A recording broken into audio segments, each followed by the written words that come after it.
ಇಂದೇ ಡೌನ್ಲೋಡ್ ಮಾಡಿ ಮತ್ತು ನಿಮ್ಮ ನೆಚ್ಚಿನ ಶೋಗಳನ್ನು ಆನಂದಿಸಿ. ಅವಳೇ ನಮ್ಮ ಮನೆಗೆ ಬಂದು ನನಗೆ ನೆಲೆಯಾಗಬೇಕು, ನೀವೇ ಗುಡಿ ಕಟ್ಟಿಸ್ಬೇಕು, ನೀವೇ ಧರ್ಮಾಧಿಕಾರಿಯಾಗಿ ನಿಂತು ಮುನ್ನಡೆಸ್ಬೇಕು ಅಂತ ನನ್ನ ಕುತ್ತಿಗೆಗೆ ಹಾರ ಹಾಕಿದ್ಲು ತಾನೆ. ನೀವೇ ಹೇಳ್ರಪ್ಪ, ಇದ್ರಲ್ಲಿ ನಂದೇನಿದೆ? ಹೌದು ಸ್ವಾಮಿ, ದೇವಿ ಮೊದಲನೇ ಸಾರಿ ಊರಿಗೆ ಬಂದಿದ್ದೆ, ಪಾಪ ನಿಮಗೆ ಗೊತ್ತಿಲ್ಲ. ಹಾಗಿದ್ದ ಮೇಲೆ ದೇವಿ ಹೇಳ್ದ ಹಾಗೆ ನೀವು ಕೇಳಬೇಕು ತಾನೆ. ನಮಗೂ ಹಾಗೆ ಅನ್ಸುತ್ತೆ, ಆದ್ರೆ ನಾವು ಅಲ್ಲಿಗೆ ಹೋಗೋಕೆ ಧೈರ್ಯ ಸಾಲ್ತಾ ಇಲ್ಲ. ಆಯ್ತು, ಈಗ ನಾನು ಏನು ಮಾಡ್ಬೇಕು ಹೇಳಿ. ಊರ ಜನರಿಗಿಂತ ನನಗೆ ಮುಖ್ಯವಾದದ್ದು ಬೇರೆ ಯಾವುದೂ ಇಲ್ಲ. ದಿನ ಒಂದೊಂದು ಹುಲ್ಲಿನ ಬಣವೆಗೆ ಬೆಂಕಿ ಬೀಳ್ತಾ ಇದೆ. ಹಿಂಗೆ ಆದರೆ ಮುಂದೆ ಏನೇನಾಗುತ್ತೋ ಅಂತ ಭಯ ಆಗ್ತಿದೆ. ಅದಕ್ಕೆ ಸ್ವಾಮಿ ನಾವು ಹೇಳ್ತಾ ಇರೋದು, ಈ ಸಮಸ್ಯೆನ ನೀವೇ ಬಗೆಹರಿಸ್ಕೊಡ್ಬೇಕು ಅಂತ.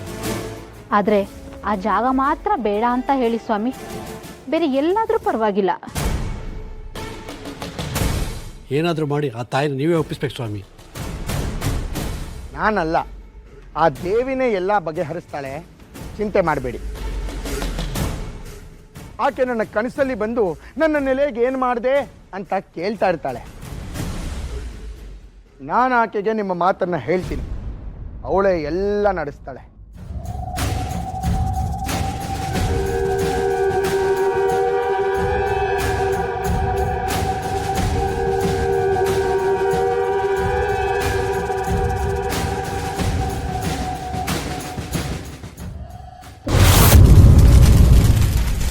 ಗುರುರಾಜ, ಗುರುರಾಜ,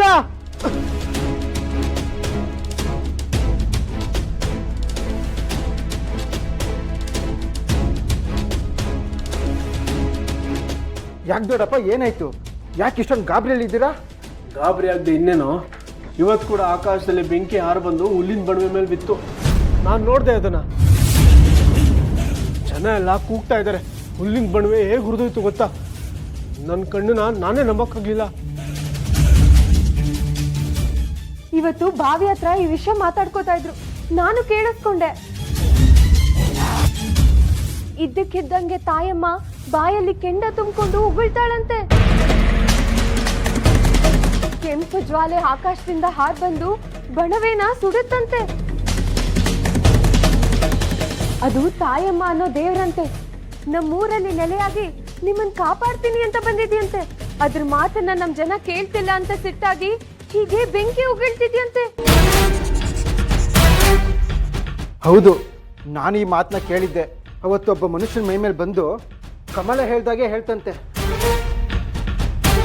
ಆದರೆ ತಾಯಮ್ಮ ತೋರಿಸ್ತಿರೋದು ಅಹೋಬಲರಾಯರ ಭೂಮಿ. ಅಲ್ಲಿಗೆ ಇಲ್ಲಿವರೆಗೂ ನಮ್ಮವ್ರು ಕಾಲಿಟ್ಟಿದ್ಯಾ? ಆ ಜಾಗದಲ್ಲಿ ನೆಲೆ ಆಗ್ತೀನಿ ಅಂದರೆ ನಮ್ಮೂರವರೆಲ್ಲ ಒಪ್ತಾರಾ?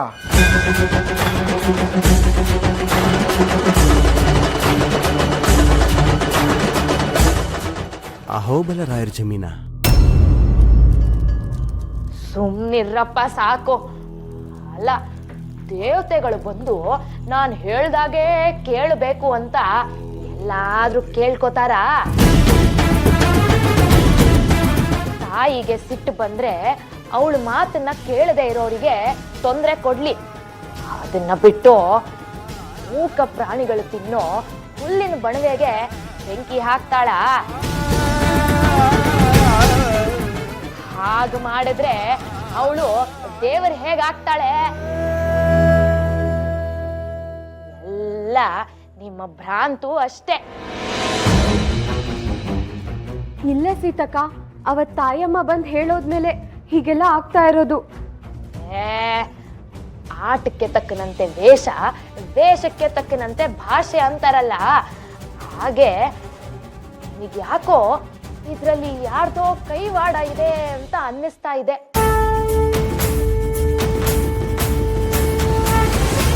ಅಷ್ಟೊಂದು ಹಗುರವಾಗಿ ಹೇಳ್ಬೇಡ ಸೀತಕ್ಕ, ನನಗೆ ಯಾಕೋ ಇದು ದೇವರಾಟನೇ ಅನ್ನಿಸ್ತಾ ಇದೆ.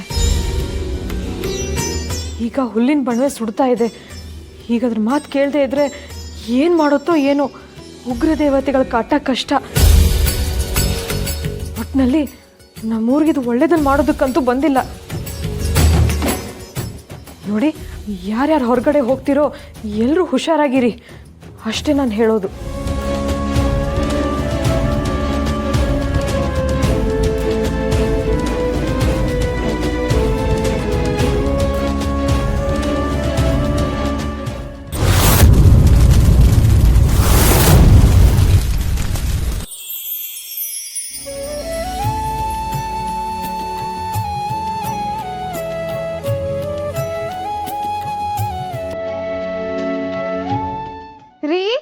ಅತ್ತೆ ಸ್ವಲ್ಪ ಎಲ್ಲರೂ ಬನ್ನಿ ಇಲ್ಲಿ.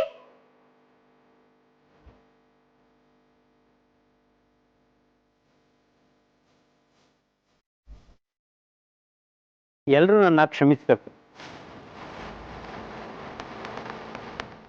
ಅಣ್ಣ, ನಿಮ್ಮ ನಾಲ್ಗೆಲಿ ವಾಗ್ದೇವಿ ನೆಲೆಸಿದ್ದಾಳೆ ಅನ್ಸುತ್ತೆ. ಇದೆಲ್ಲ ಹೇಗಾಯ್ತು ಅಂತ ನನಗೆ ಗೊತ್ತಾಗ್ತಿಲ್ಲ.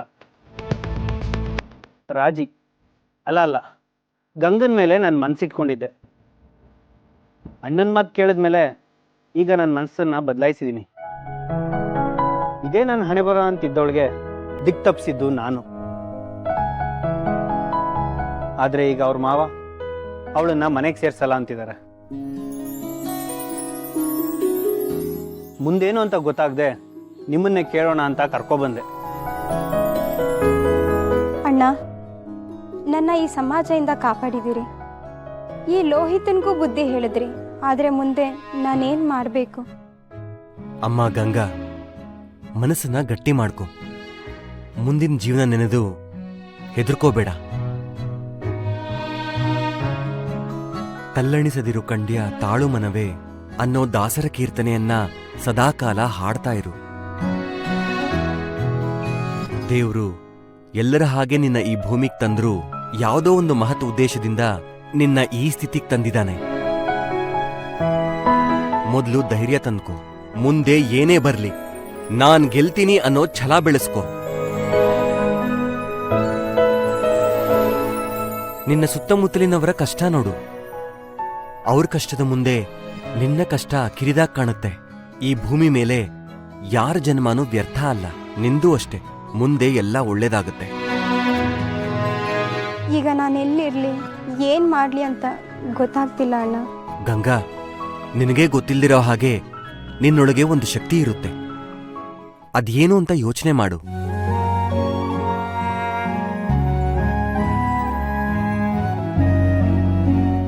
ಅಣ್ಣ, ನಮ್ಮ ತಾತ ನಮ್ಮ ತಂದೆ ಊರಲ್ಲಿ ಪಂಡಿತರಾಗಿದ್ರು, ವೈದ್ಯ ಮಾಡ್ತಿದ್ರು. ನನಗೂ ಅದ್ರ ಬಗ್ಗೆ ಹೇಳ್ಕೊಟ್ಟಿದ್ದಾರೆ. ಶ್ರೀಹರಿ, ಜನರ ಕಷ್ಟ ನೋವು ನೀಗಿಸೋ ವೃತ್ತಿ ಅಂದ್ರೆ ಅದು ವೈದ್ಯಕೀಯ ವೃತ್ತಿ. ವೈದ್ಯೋ ನಾರಾಯಣೋ ಹರಿ ಅಂತ ಇದಕ್ಕೆ ಹೇಳೋದು. ನೀನಿನ್ ಮುಂದೆ ಇದೇ ವೃತ್ತಿ ಮಾಡು. ಇದೇ ದೈವೇಚ್ಛೆ.